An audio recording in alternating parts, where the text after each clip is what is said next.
am Taolu from Dapstore. I'm excited to present our research work titled A Host-Assisted Computational Storage Architecture. In this presentation, I will first briefly introduce computational function and the standard CSD architecture. Then I will highlight its drawbacks. Next, I will use data compression as a computational function to demonstrate why we need CSD. I will also demonstrate the performance gap between in-device ARM cores and host CPU cores. After that, I will discuss how computational storage can be integrated with host systems to improve throughput and reduce latency. I will present our implementation and the evaluation of data compression in FTL firmware. I will demonstrate the FTL performance bottleneck and explain the design of our HA-CSD to overcome the FTL compression bottleneck. Finally, I will summarize our insights. CSD have the potential to improve both performance and energy efficiency significantly for big data analytics by bringing compute to data, thereby eliminating costly data transfer. With CSD, data can be processed and analyzed where it's generated and stored, empowering users and organizations to extract valuable, actionable insights at the device level. SNIA computational storage architecture and the programming model listed dozens of computational storage use cases. Besides compression, encryption, regular expression, data analytics, CSD can also be used for pipeline and big data object processing. Although facing programmability, customization, and flexibility challenges, more and more CSD applications are emerging.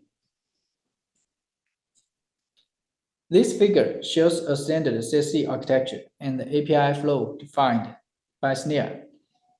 A complete computational storage operation consists of the following steps. First, memory allocation. The host can request the host device to allocate memory within the device. Then the host can request the storage device to read the data to the memory. Then the storage device responds to the host request and transfer data to the memory allocated in step 1. Then the host can request the storage device to process the data within the written in the memory allocated in step 1. The storage device responds to the host's computational requests and performs data processing and saves the result in the device memory. Then the host requests the storage device to return the processed result, and the storage device finally transfer the processed result to the host. From the standard I/O flow, we have a key observation. The host dictates CSD to run computational tasks, and there is no collaboration between the host and the CSD device. I understand that this is based on the assumption that CSD is deployed with FPGA or ASIC hardware accelerators and can perform computational tasks much faster and more efficient than the host CPU cores. In traditional SSD-based storage systems, such as the RocksDB context, it has been a practice to conduct data compression at the host side. But the host side compression has two issues. First, the host side compression and the decompression can both degrade RocksDB write and read performance. Second, host CPU utilization can increase by about 30% for decompression without increasing read performance. CSD has the potential to mitigate the above issues. If a high-performance hardware compressor is deployed in the CSD, host-side CPU utilization can be reduced by offloading compression to the FTL or the device with minimum performance impact. However, if compression is conducted by the FTL using SSD controller, or if the computational engine is not powerful enough, the compression performance can be a serious I/O bottleneck. This is a scenario we will focus on. Table 2 lists the single-thread data compression performance of host x86 CPU cores and the in-device ARM core. We can see that the ARM core and the x86 core have a 5 times performance gap. In this presentation, I will discuss how architecture innovation can be employed to mitigate the FTL compression and the decompression performance bottleneck. We first discuss offline compression in the SSD to avoid write performance bottleneck caused by the FTL ARM core-based compression.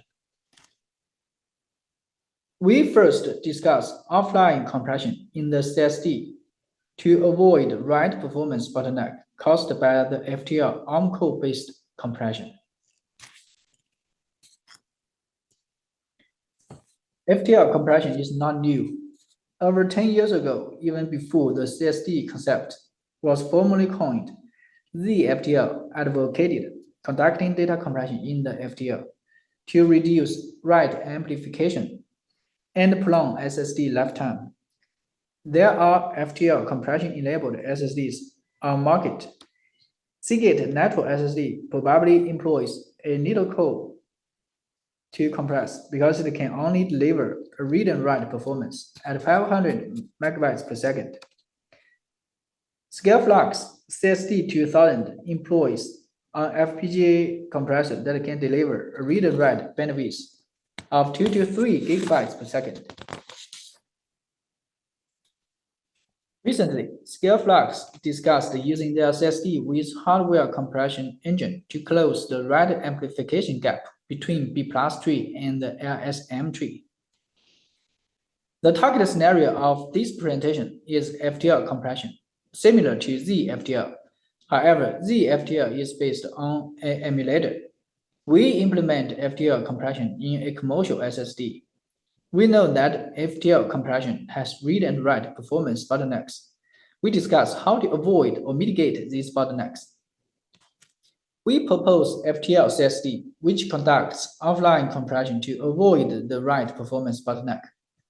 As we have demonstrated, FTL compression can only achieve a throughput of 44 megabytes with a single ARM thread. To avoid the performance bottleneck, we have to remove compression from the critical write I/O path. Offline or background compression is the only way to achieve this. The ultimate goal of data compression is for SSD logical capacity expansion to reduce the device TCO. For example, it enables a 4 terabyte SSD to expose on 8 terabytes LBA space. Offline compression brings many optimization chances. For example, we can prioritize compressing code and the compressible pages. Also, no matter whether it's online or offline, compression brings data management challenges and changes, including logical physical address mapping and the garbage collection. Limited by time, I will not dive into the implementation details. Instead, I will explain the control and the data flows of compression and the decompression respectively. We use the SSD basic architecture to demonstrate the FTL offline compression and the online decompression I/O flow. For write requests, we can use ZSTD or gzip for page compression. However, we only compress code and compressible pages to make a good trade-off between compression costs and space savings. Another challenge is logical to physical page mapping after compression. This is a real challenge because compressed pages are with a variable size, and the compression will change the one-to-one mapping of physical and logical pages to one-to-many. To support compressed page merging, we fundamentally changed the SSD data layout. For read requests, decompression is in the I/O critical path and is inevitable. We cannot do offline decompression, because any delay in decompression will be translated to prolonged read latency.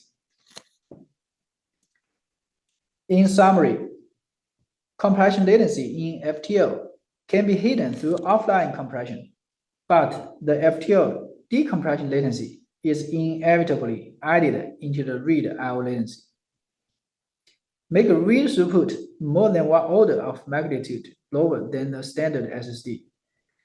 To improve read throughput, we have to remove decompression out of the SSD, and host is the only place that FTL can borrow compute power for decompression.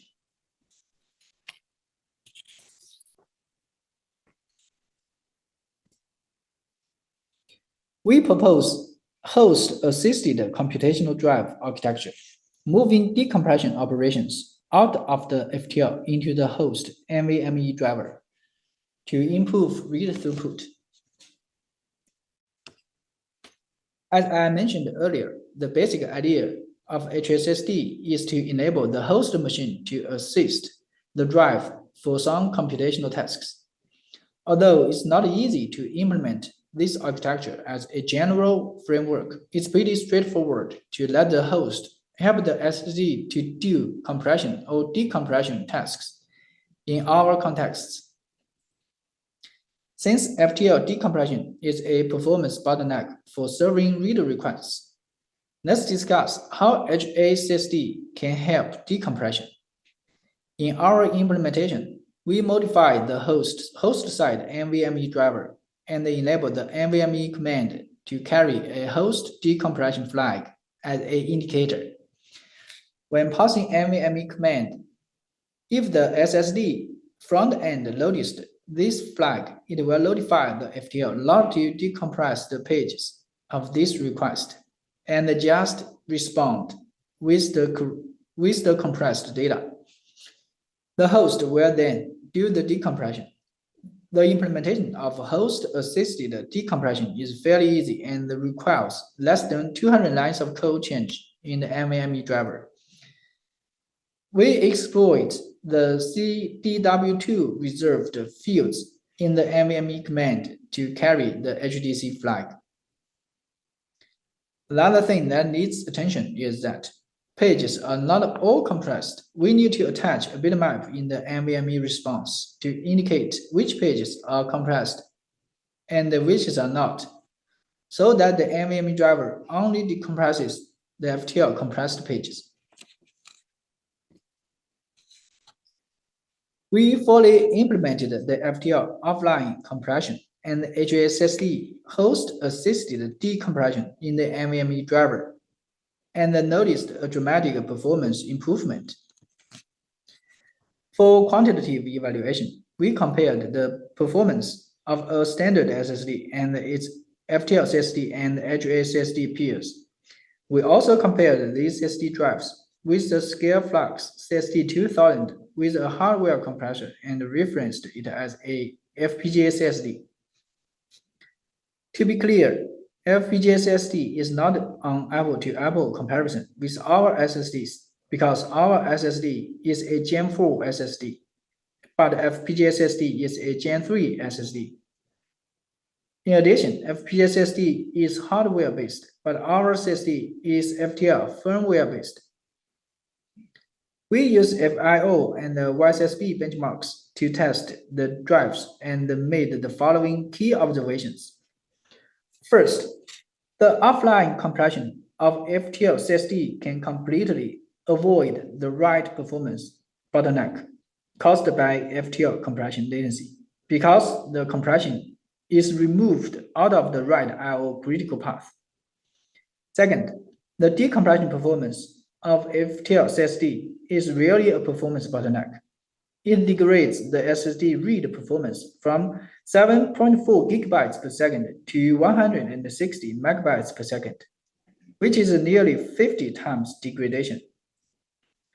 Third, HA-CSD can promote the read performance of FTL-CSD from 160 megabytes per second to 2.1 gigabytes per second, an improvement of 13 times. We are very clear that our current HA-FTL-CSD has not been well optimized yet because we only consume less than 5% host-side CPU. And the bottleneck of our current implementation is the speed of SSD transferring compressed pages to the host driver. Fourth, from the perspective of bandwidth, HSSD is pretty close to FPGA-SSD. But for our PS, FPGA-SSD hardware solution shows an obvious advantage. Besides the FIO macro benchmark, to make the evaluation more real application related, we also evaluated RocksDB using YCSB benchmark.